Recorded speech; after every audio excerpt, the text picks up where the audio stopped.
Hey everyone, welcome. Today we're going to talk about something super important, online privacy. We're going to look at two of the biggest tools out there, TOR and VPNs, and break them down in a way that, actually makes sense. So let's jump right in. So this is really the big question, isn't it? When you're browsing or sending messages, how do you stop, everyone from watching?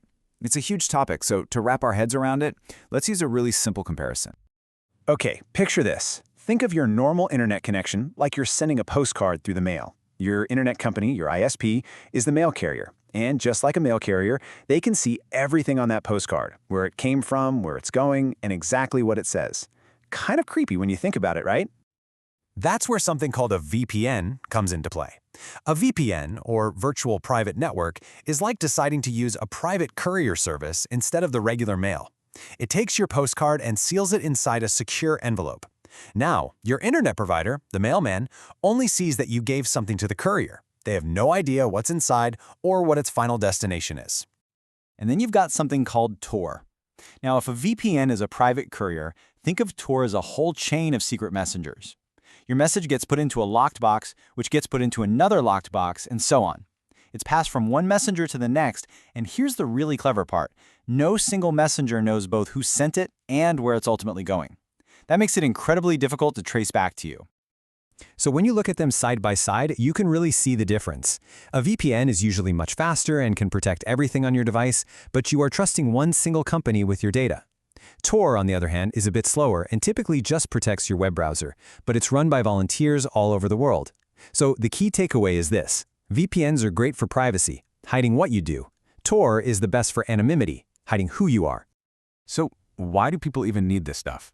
Well, for some, it's an absolute lifeline. Think about journalists or activists in dangerous places who need to communicate safely. For the rest of us, it can be as simple as protecting your passwords when you're using the Wi-Fi at a coffee shop, or maybe you just want to watch your favorite show from back home while you're on vacation.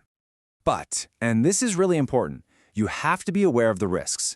Some apps, especially free ones, are just straight-up scams designed to steal your information. And for parents, it's good to know that these tools can be used to get around safety filters. That's why having open conversations as a family about being safe online is so important. And that brings us to a really critical point about the law. Let's be perfectly clear. These tools are not a magic cloak to do whatever you want. Just because you're using technology to hide what you're doing, it doesn't make illegal activity legal. It's still illegal, period.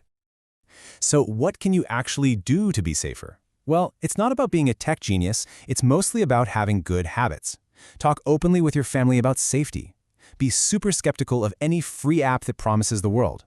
Look at what permissions an app is asking for. Does it really need your camera and contacts? And please, use strong and different passwords for your accounts. That's your first and best defense. All right, let's bust a couple of big myths right now. First up, the idea that only criminals use these tools. That is just not true. The fact is, journalists, activists, and lots of regular people use them every day to stay safe.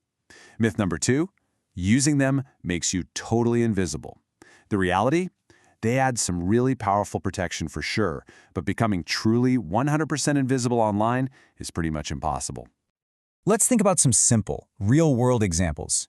A student at a coffee shop using a VPN to keep their homework safe from hackers on the public Wi-Fi. That's a great use. Or a family on vacation who wants to watch their favorite TV show from their home country. Totally fine. Or, and this one's huge, someone in a country with heavy censorship who just wants to read the actual news from the outside world. All totally legitimate, positive uses. So let's do a super quick recap of what we've learned. The normal internet is like sending a postcard that anyone can read. A VPN is like hiring a private courier to put that postcard in a sealed envelope. TOR is like using a whole chain of secret messengers to make it almost untraceable. And most importantly, these are powerful tools, and it's absolutely crucial that we use them safely and for the right reasons. And that leaves us with one final big question to think about. And it's a hot debate. Should absolutely everyone have a right to strong online privacy? What do you think? What are the biggest benefits? And what are the biggest risks? Let me know what you think in the comments below. Thanks so much for joining me.